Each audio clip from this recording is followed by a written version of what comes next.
चलिए अब हम अगले बिल्कुल। सवाल पे आते हैं, बॉन्ड्स। बॉन्ड्स में क्या होता है कि गवर्नमेंट हो या कोई कॉरपोरेशन है, वो बॉन्ड इशू करती है।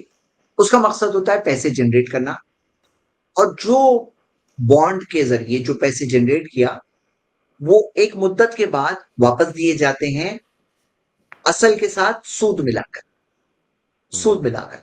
तो ये सूद मिलाकर जो दिया जाता है, ये बॉन्ड होता है। और इंडिया में तो जो बॉन्ड्स अवेलेबल है, वो सब प्योरली सूद वाले बॉन्ड्स होते हैं। हाँ, तो इस बारे में शेख कुछ आप बता कुछ दें। ऐसे नाम, अगर कुछ नाम आप बता दें जो इंडिया में पाए जाते हैं, ताकि आम लोगों को पता चले वो कौन से बॉन्ड्स हैं, अगर आप जी, को तो जैसे इस्तेदार हो कुछ बॉन्ड्स के मैं नाम। कुछ नामों की लिस्ट बता रहा हूँ, आप एक काम बता दिए, तब तक मैं कुछ हम्म। लिस्ट बता रहा हूँ। देखिए, इसको अरबी में आमतौर से इसको सनदात कहते हैं या सुकूक भी कहते हैं। सनदात आमतौर से सनदात के नाम से मारूफ है बॉन्ड्स। इसमें क्या होता है कि कोई कंपनी है, कोई आदमी बड़ी कंपनी खड़ा करना चाहता है, तो जिस तरह से शेयर में होता है, छोटे छोटे हिस्से बनाता है वो और लोगों को बेचता है, तो यहां पर भी बेचे जाते हैं। लेकिन शेयर में क्या होता है, कंपनी फायदे में जाएगी तो आप फायदे में जाएंगे, कंपनी का आगे नुकसान होगा तो आप नुकसान में जाएंगे, क्योंकि आप शरीक होते हैं। शेयर में आप शरीक होते हैं।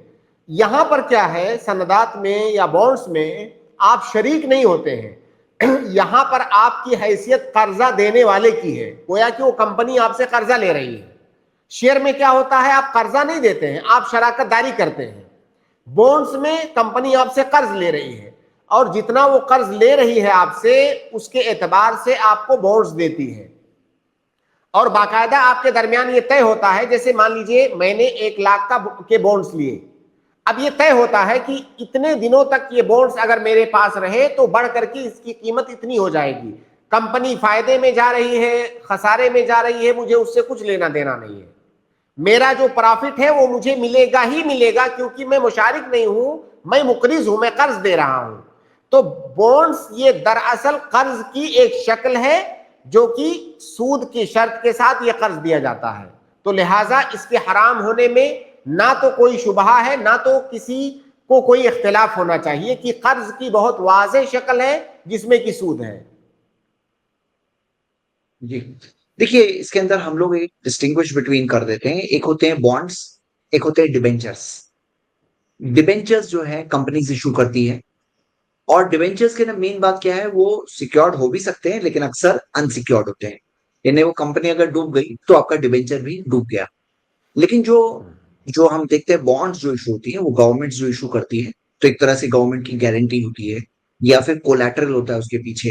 हाँ, कोई कोई उसके पीछे कोई सिक्योरिटी होती है। इसी वजह से बॉन्ड्स को लो रिस्क समझा जाता है, डिबेंचर्स को हाई रिस्क समझा जाता है। और अगर सूद में देखते हैं तो बॉन्ड्स में थोड़ा कम सूद आता है, डिबेंचर्स में उससे ज्यादा सूद आता है। लेकिन दोनों चीज सेम ही है, ये है इंटरेस्ट बेस्ड। मतलब कि प्रॉफिट शेयरिंग वाला नहीं है ये, इंटरेस्ट बेस्ड है।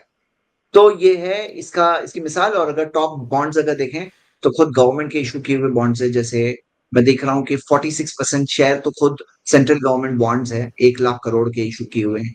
हाँ, जो लार्जेस्ट शेयर है। और उसके बाद स्टेट डेवलपमेंट बॉन्ड्स है वगैरह। ये इंडिया की बात कर। लेकिन ये चीज हमारे लिए इसलिए भी बहुत इंटरेस्टिंग है क्योंकि इसका एक इस्लामिक वर्जन भी हो सकता है। मैं वो चीज पे कुछ बताऊंगा। पहले बॉन्ड्स के बारे में जैसे शेख ने बताया, हाँ, तो जिसमें फिक्स चीज है, भले इसमें शेख कमीशन बोलते हैं कभी कभार, या प्रॉफिट बोलते हैं, हाँ, लेकिन फिक्स्ड होता है। हाँ, और बॉन्ड्स को कभी सर्टिफिकेट्स, इन्वेस्टमेंट डॉक्यूमेंट्स वगैरह जो अलग अलग नाम हो, जो प्रॉफिट्स हो वगैरह, कमीशन, लेकिन वो प्रॉफिट नहीं होता है, वो फिक्स्ड इंटरेस्ट होता है। तो जब फिक्स्ड इंटरेस्ट है तो कुछ भी नाम दे दो, वो हराम ही है। इसके बारे में ये बात वाज़ेह है। जी शेख। देखिए, मैं इन तमाम ये जिन मामलात पर हम लोग बात कर रहे हैं, तिजारत के मसाइल पर, जो सबसे बड़ी परेशानी है जो मुझे नज़र आ रही है, कि चीज़ों के नाम बदल दिए गए हैं, और चीज़ों का सही नाम ना रखने की वजह से ही एक आम आदमी धोखा खाता है। ये बॉन्ड्स जो है ना, सीधा सीधा कर्ज है। क्योंकि जो कर्ज होता है ना, वो मजमून होता है। मजमून मतलब उसकी जमानत है, वो कहीं जाएगा नहीं। मैं अगर 1 लाख का मैंने बॉन्ड्स लिया है, कंपनी कहां जाए मुझे इससे कोई लेना देना नहीं, मुझे मिलेगा। वो मेरा जो कैपिटल है वो भी मिलेगा, जो रासुल माल, और जो उस पर फायदा है वो भी मुझे मिलेगा। अब इसका नाम अलग अलग खूबसूरत, कभी अंग्रेजी में, हिंदी में, उर्दू में अलग अलग नाम रख दिए जाते हैं, तो लोग समझते हैं कि ये गोया की कोई अलग चीज है। अलग चीज नहीं है, वही कर्ज की शक्ल है, एक तरीका बदल गया है। नबी सल्लल्लाहु अलैहि वसल्लम की एक हदीस है, सुनन इब्न माजा वगैरह की रिवायत है, सही सही हदीस है, कि अल्लाह के नबी सल्लल्लाहु अलैहि वसल्लम ने कहा कि मेरी उम्मत में कुछ लोग ऐसे आएंगे, यशरबु नासु मिन उम्मती अल खमरा बेइस्मिन युसम्मुनहा इय्याहु, कि मेरी उम्मत में से कुछ लोग शराब पिएंगे लेकिन उसका नाम बदल देंगे।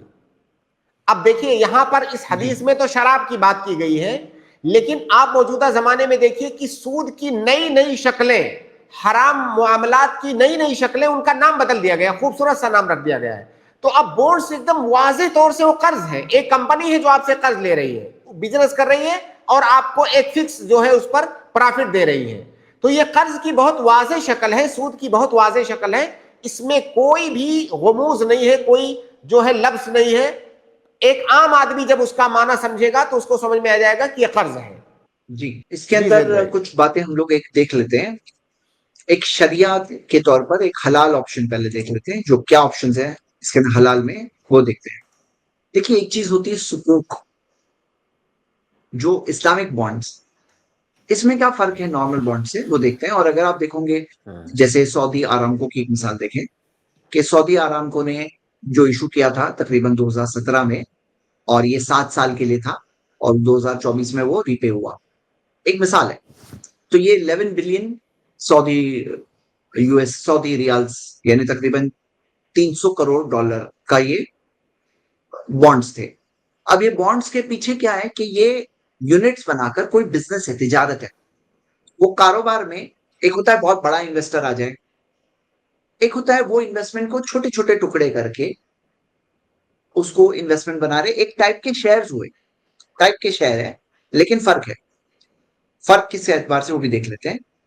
तो ये इन्वेस्टर ने इन्वेस्ट किया, जो बिजनेस हुआ, तिजारत हुई, उसके अंदर जैसे मिसाल के तौर पे मुराबाहा हम लोग कल देखने वाले हैं, अगली क्लास में देखने वाले हैं, और मुदारबा देखने वाले हैं।